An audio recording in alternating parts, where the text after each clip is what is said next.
아이의 혈액형이 집안의 모든 계산을 무너뜨릴 수 있다면 그때 누구의 이름을 먼저 부르게 될까? 황기찬은 YL그룹의 재무 책임자로 불린다. 사람들은 그를 냉정하고 정확한 사람이라 말했지만 그 정확함은 최근 몇 달 사이 급격히 흐트러졌다. 그는 한 건의 공격적인 투자에 매달렸고 손실을 만회하기 위해 더 큰 대출을 끌어다 붙였다. 서류상으로는 안정적인 프로젝트였으나 실체는 간단한 사기와 다르지 않았다. 부서 직원들이 재무제표의 미세한 틈을 언급할 때마다 황기찬은 일시적 변동이라는 말로 덮었다. 그러나 마음속에서는 같은 문장이 반복됐다. 누군가 먼저 이 균열을 본다면 내 삶의 가장 약한 고리가 끊어질 것이다.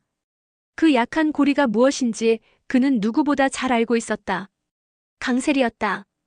강세리는 모든 것을 계산하는 사람이다. 원하는 자리를 얻기 위해 사람의 시선을 길들이는 법을 일찍 배웠고 대체로 성공했다. 결혼 후에도 달라지지 않았다. YL그룹 회장 부인의 이름은 대외적으로 매끄러운 후광이었고 내부적으로는 미세한 압력으로 기능했다. 강세리가 스스로 합리화하던 문장은 늘 같았다. 내가 지켜야 할 것은 우리 가족 그리고 지호다. 이 문장을 입안에서 굴릴수록 그가 숨겼던 과거는 또렷해졌다. 태호와의 관계, 그리고 지호의 출생. 그 비밀이 살아있는 동안 강세리는 늘 누군가에게 빚을 지고 있는 느낌에 시달렸다. 그 빚을 갚는 방식은 단 하나였다. 더 완벽해지는 것. 빈틈없이 흔들림 없이. 태호는 한때 강세리의 전부였다. 그는 안정된 재력도 화려한 가문도 없었지만 사람을 움직이게 하는 매력을 가지고 있었다.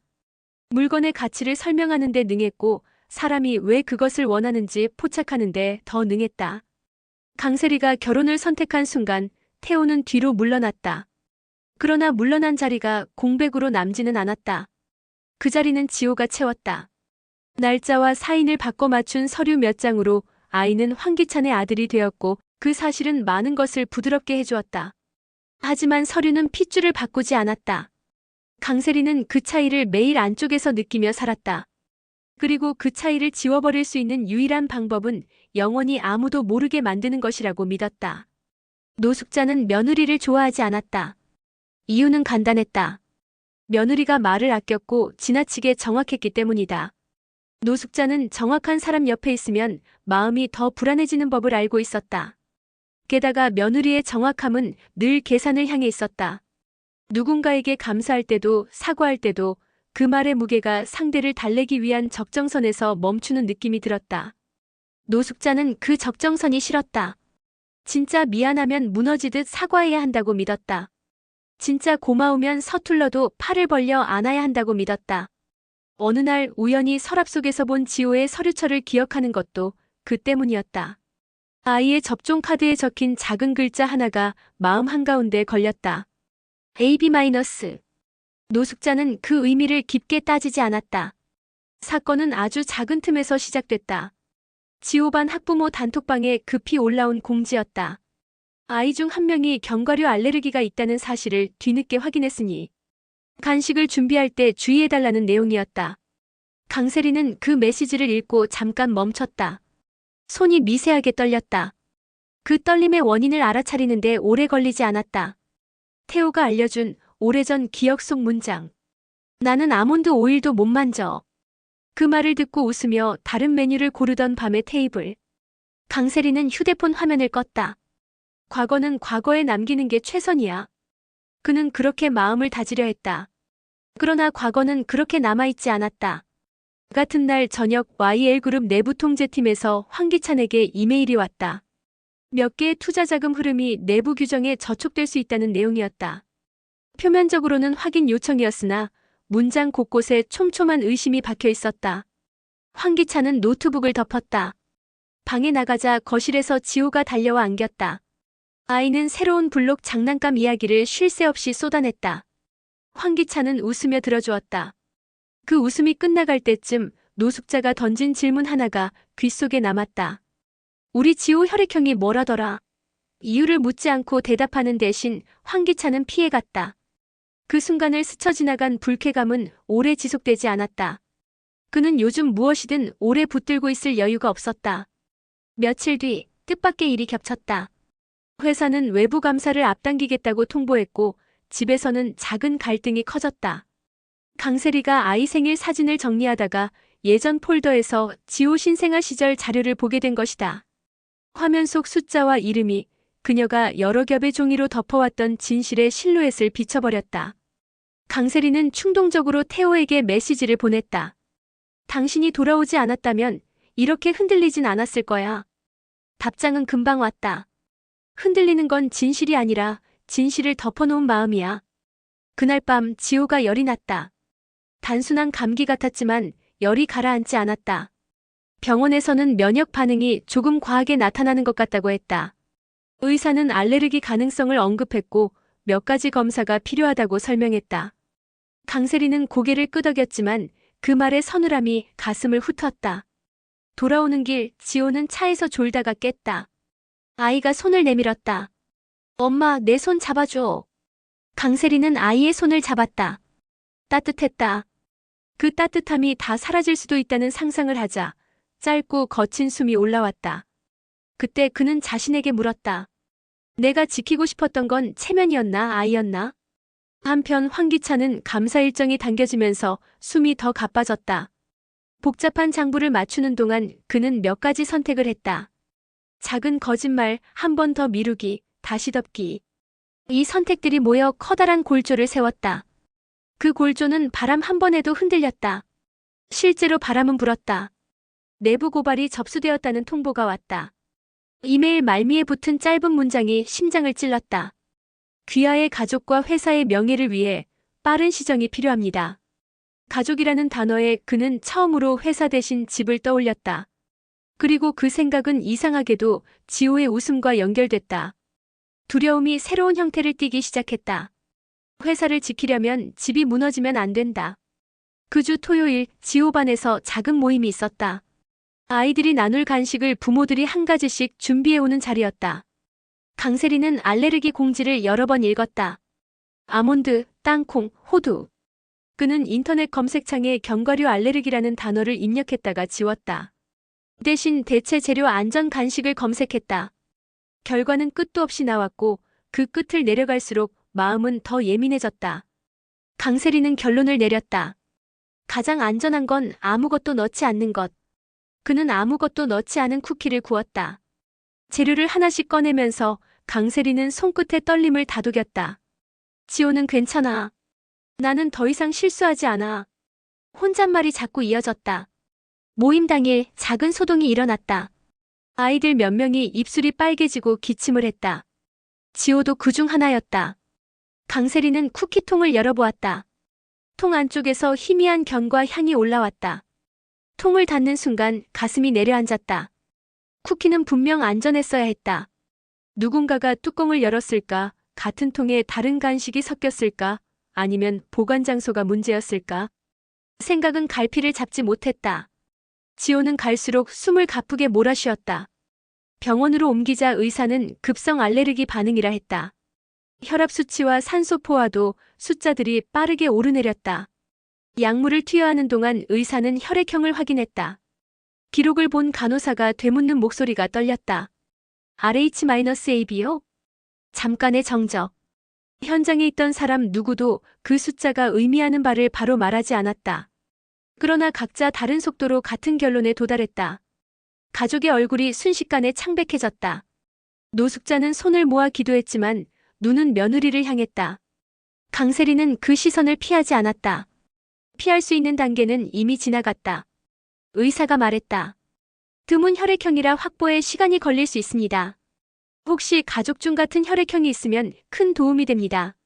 아무도 대답하지 않았다. 침묵이 공기를 무겁게 눌렀다. 그때 복도 끝에서 걸음을 멈추던 사람이 있었다. 태호였다. 태호는 자신의 혈액형을 말했다. 사람들의 시선이 동시에 그에게 꽂혔다. 어떤 시선은 구조를 바라보는 절박함이었고 어떤 시선은 오래 감춰둔 비밀을 떠올리는 불신이었다. 강세리는 그 순간 입술이 타는 듯했다. 그는 스스로에게 한 문장을 반복했다. 지금은 아이부터 살려야 해. 그 문장을 말로 꺼내지는 않았으나 표정에 모든 것이 드러났다. 태호는 검사에 동의했고 결과는 빠르게 나왔다. 일치. 병원은 필요한 조치를 신속히 진행했다. 생명이 우선이었다. 긴장이 조금 가라앉는 동안 두 번째 파문이 일어났다. 검사 과정에서 부수적으로 확인된 수치들이 하나의 가능성을 돌려주었다. 유전자 표지의 유사성이 높았다. 담당인은 조심스럽게 설명했다. 법적 판정을 위한 절차는 따로 필요하지만 이 정도 수치면 노숙자의 입이 저절로 열렸다가 닫혔다. 황기찬은 아무 말도 하지 않았다. 그는 말 대신 기억을 더듬었다. 결혼 초에 했던 몇 가지 대화, 설명되지 않던 산정 방식, 우연이라고 믿었던 작은 오류들. 그 모든 조각이 빠르게 붙었다. 붙자마자 같은 속도로 균열이 일었다. 균열은 곧 분노로 번졌다. 분노는 누군가를 향했는데 그 방향이 단 하나로 수렴하는 데는 시간이 거의 필요 없었다. 강세리였다. 황기찬은 강세리를 바라보았다. 질문은 단순했다. 언제부터였어? 강세리는 바로 대답하지 못했다. 말이 늦은 이유는 변명을 고르기 위해서가 아니었다. 아이를 살리는 절차가 진행되는 사이 그는 마음속으로 더 이상 방어하지 않기로 결정했다. 무너진 이유를 꾸미는 대신 무너진 것을 인정하는 데 에너지를 쓰기로 했다. 그래서 대답은 짧았다. 처음부터. 그 한 문장으로 수년간의 가장자리가 한꺼번에 뜯겨나갔다. 노숙자는 며느리를 붙잡고 울었다. 그 울음에는 비난과 애원, 체념과 그럼에도 불구하고 남아있는 정이 뒤섞여 있었다. 왜 그랬니, 왜? 강세리는 그 질문에 설명을 보태지 않았다. 미안해요. 진심은 보통 가장 늦게 말문을 연다. 그 늦게 열린 문을 통과한 말은 단순했지만 짐을 달고 있었다. 황기찬은 자리를 떴다. 그대로 회사로 향했다. 도망치려는 마음이 아니었다. 이제 무언가를 정리해야 했다. 서류, 계좌, 접점. 거짓말의 기록들을 실제 숫자로 바꿔야 했다. 누군가 고발장을 들고 찾아오기 전에 자신이 먼저 모든 것을 내어놓는 편이 나았다. 선택의 폭은 충분하지 않았다. 그날 밤 집에는 서로 다른 침묵이 머물렀다. 노숙자는 주방에 앉아 오래된 앨범을 뒤적였다. 사진 속 아이와 지금의 아이는 동일한 웃음을 지니고 있었다. 그 웃음이 누구 닮았느냐를 따지는 일이 무의미하다는 사실을 머리로는 이해했지만 마음은 천천히 따라왔다. 그 속도가 사람을 지치게 했다. 강세리는 아이 침대 곁에서 잠을 청했다. 잠은 오지 않았다. 그는 선반 위에 놓인 접종 카드를 꺼내보았다. 숫자가 거기 있었다. 내내 그 자리에 있었다. 숫자를 덮은 것은 종이가 아니라 자신의 선택이었다. 다음 날 아침 강세리는 결정을 했다. 아이에게는 아이의 진실을, 남편에게는 남편의 진실을, 그리고 자신에게는 자신이 저지른 거짓을 돌려주기로. 병원에서 퇴원 수속을 밟을 즈음 예상치 못한 부고가 들어왔다. 강세리의 지인이 자금을 들고 사라졌다는 소식이었다. 해외 펀드라 소개했던 투자처는 껍데기였다. 강세리는 당장 자금 공백을 메울 방법을 찾아야 했다. 카드 명세서와 약정서가 한꺼번에 그의 앞에 펼쳐졌다. YL그룹 회장 부인의 이름은 여기서 아무 효력을 갖지 않았다. 오히려 이름이 더 큰 빚으로 바뀌는 과정이었다. 금전 갈등은 외부에만 있지 않았다. 집안에서도 터졌다. 노숙자는 아들의 표정에서 회사의 사정을 읽었다. 너 요즘 무슨 일 있니? 황기찬은 숨기지 않았다. 곧 조사받을 거야. 노숙자의 손이 떨렸다. 며느리의 거짓, 아들의 죄책, 손주의 불안정한 몸. 세 가지 무게가 한 지점에 쌓였다. 태호는 지호를 자주 보러 왔다. 그는 아이와 시간을 보내면서도 강세리에게 요구하지 않았다. 그가 바라는 것은 비밀의 해체였지만 그 해체는 강세리의 입에서 나와야 했다. 어느 날 아이가 잠든 뒤 강세리가 말했다. 내가 당신을 떠났을 때 이유는 하나였어. 나는 안전한 선택을 해야 한다고 믿었어. 그런데 안전을 고르면서 사랑을 거짓으로 만들었고 그 거짓이 결국 아이를 위험에 몰아넣었지. 태호는 한참 침묵하다가 고개를 끄덕였다. 우리가 어떤 이름으로 서로를 부르든 지호에게만은 거짓을 물려주지 말자. 이혼 이야기는 자연스럽게 꺼내졌다. 자연스럽다는 말이 가벼움을 의미하지는 않았다.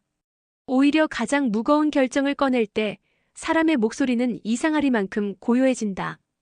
황기찬은 합의 서류를 천천히 넘겼다. 내가 잘못한 부분은 회사에서 법대로 책임질 거야. 집에서는 아이에게 미안하다는 말밖에 할 수 없다. 강세리는 고개를 끄덕였다. 나도 마찬가지야. 노숙자는 두 사람을 번갈아 보았다. 지호는 누가 데려갈 거니? 대답은 준비되어 있지 않았다.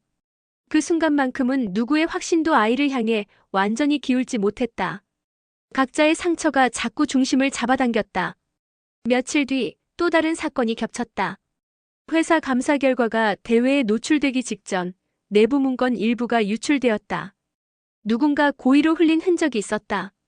황기찬은 조사실에 앉아 자신이 그동안 도망치듯 미뤄왔던 숫자들을 실제 시간에 맞게 재배치했다. 조사관은 차분히 물었다. 혼자 결정하셨습니까? 황기찬은 고개를 끄덕였다.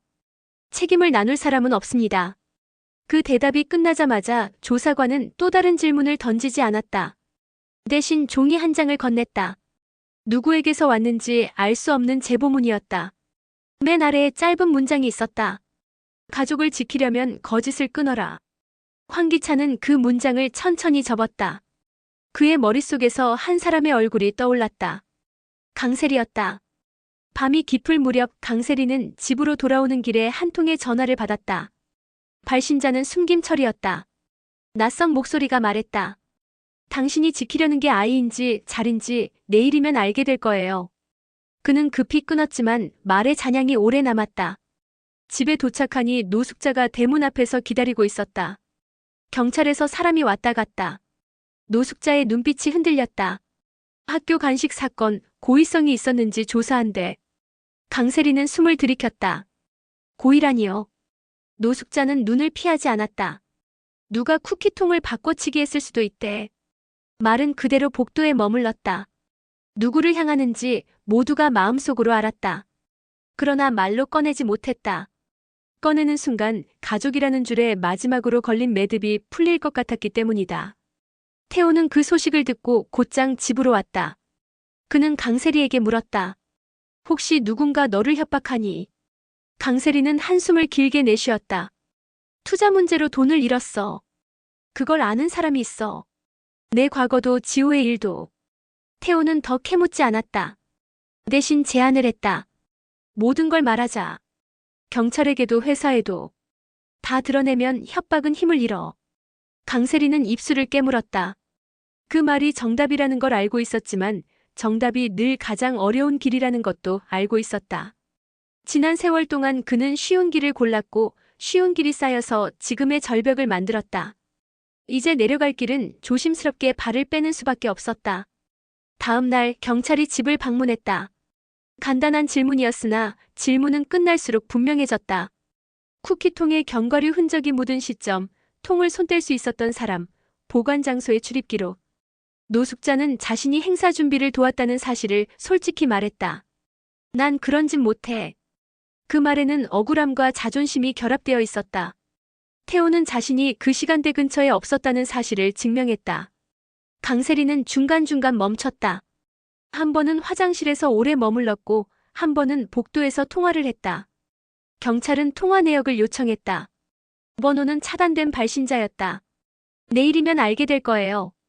그 문장이 다시 귀를 때렸다. 저녁 황기찬이 집에 찾아왔다. 표정은 지쳐 보였으나 눈은 맑았다. 그는 결정을 전했다. 내일 이사회에서 내가 물러나겠다고 말할 거야. 책임을 피하지 않겠다. 강세리는 고개를 끄덕였다. 황기찬은 잠시 뜸을 들이고 말을 이었다. 그리고 지호의 일은 법과 아이의 마음이 정하는 대로 따르겠다. 그 말은 상처 위에 올려둔 손과 같았다. 눌리면 아프고 떼면 허전했다. 태호는 조용히 고마워요라고 했다. 그 말은 승자의 말이 아니었다. 서로가 무너진 자리에 서서 남아있는 것을 지키려는 사람의 말이었다. 밤이 깊어지자 집안의 불이 하나씩 꺼졌다. 그러나 잠든 사람은 아무도 없었다. 각자 머릿속에서 서로 다른 장면이 재생됐다. 지호가 웃는 얼굴로 질문을 하던 순간, 비밀이 밝혀지던 순간, 병원에서 울리던 경고음, 차단번호의 차가운 음성. 그리고 새벽이 가까워질 즈음 초인종이 울렸다. 문 앞에는 작은 상자가 놓여 있었다. 상자 안에는 지호의 간식 쿠키통과 똑같은 모델의 빈통이 들어 있었다. 투명한 비닐에 감싸인 종이 한 장이 함께였다. 거짓말은 향기가 짙다. 강세리는 종이를 들고 한동안 움직이지 못했다. 노숙자가 와서 종이를 읽고 잠시 강세리를 바라보았다. 이건 너에게 보낸 게 아니야. 노숙자의 목소리는 낮았지만 단호했다. 우리 모두에게 보낸 거지. 그날 오전 경찰로부터 연락이 왔다. 행사장 폐쇄회로 영상에서 누군가 쿠키통을 움직이는 장면이 포착되었다는 소식이었다. 영상 속 손에는 얇은 흉터가 있었다. 길지 않았지만 뚜렷했다. 그 흉터가 누구의 것인지, 가족 중 누구에게 저 흉터가 있는지 생각은 동시에 같은 곳을 향했다. 강세리는 거울 앞에 섰다. 자신의 손을 들여다보았다.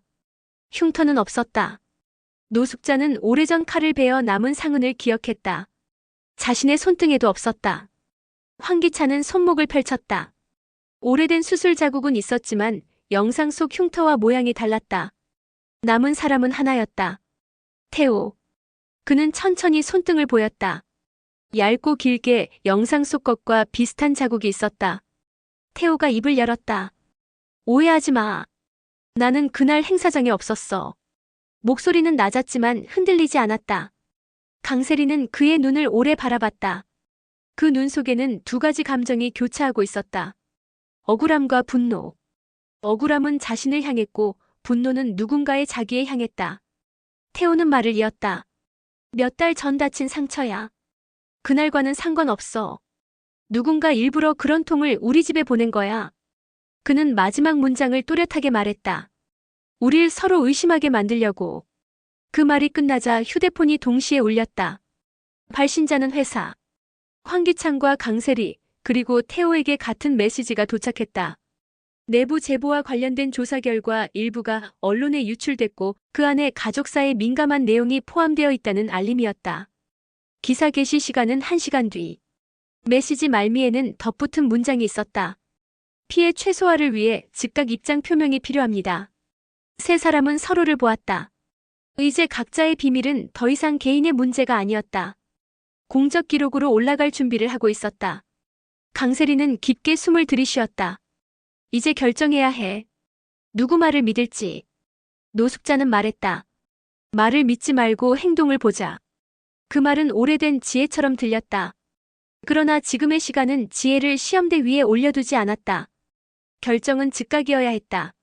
1시간 뒤 기사와 함께 또 다른 영상이 공개될지, 누가 상자를 보냈는지, 쿠키통을 옮긴 손의 주인이 누구인지 내일이면 알게 될 것이다. 아니, 어쩌면 내일이 오기 전에 더 큰 일이 먼저 문을 두드릴지도 모른다. 문득 지호가 방에서 나왔다. 아이는 잠결에 눈을 비비며 물었다. 엄마, 아빠, 우리 내일도 같이 있어? 그 질문은 단순했지만 세 사람의 가슴을 동시에 때렸다. 강세리는 아이를 끌어안았다. 내일 이야기하자. 아이는 고개를 끄덕이고 다시 방으로 들어갔다. 복도 끝에 놓인 상자가 가볍지 않은 그림자처럼 자리를 지켰다. 1시간은 길었고 짧았다. 누구는 문서를 정리했고, 누구는 변호사에게 전화를 걸었고, 누구는 손등의 흉터를 오래 바라보았다. 그리고 정각이 되기 바로 전 다시 초인종이 울렸다. 이번에는 상자도 메모도 없었다. 그 대신 문틈 아래로 흘러든 얇은 봉투가 있었다.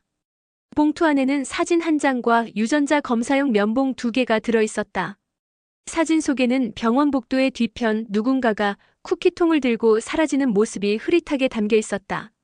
사진 뒷면에는 또렷한 글씨가 적혀 있었다. 진실을 원한다면 서로를 먼저 의심하지 마라. 대신 가장 먼저 자신이 숨긴 것을 내놔라. 누가 보냈는지는 알 수 없었다. 그러나 한 가지는 분명했다. 이 싸움은 이제 비밀을 쥔 사람에게 유리하지 않았다. 남은 선택은 단순했다. 각자 숨긴 것을 꺼내든 뒤 나머지를 찾아가는 것. 그 과정에서 누군가는 잃을 것이고 누군가는 지킬 것이다. 그리고 그 지킬 것의 이름이 지호라면 무엇부터 포기해야 할지 각자 마음속 답을 준비해야 했다. 기사는 아직 열리지 않았다. 정각까지 남은 시간은 단 몇 분. 강세리는 휴대폰 잠금을 풀었다. 공동 입장문 초안 제목에 손가락이 멈췄다. 사실관계 확인 중이라는 문구 대신 더 어려운 문장을 적기 시작했다. 우리는 진실을 감추어왔고 그 대가를 치를 준비를 한다. 그 문장이 완성되는 순간 거실의 공기는 달라졌다. 오늘 여왕의 집은 막을 내리지만 폭로의 파문은 이제 시작입니다. 다음 회차에서는 감춰둔 거짓이 연쇄적으로 폭발하고 예상 밖의 인물이 칼끝을 돌립니다. 끝까지 동행해주시고 다음 이야기를 놓치지 않도록 구독과 좋아요, 알림 설정 부탁드립니다.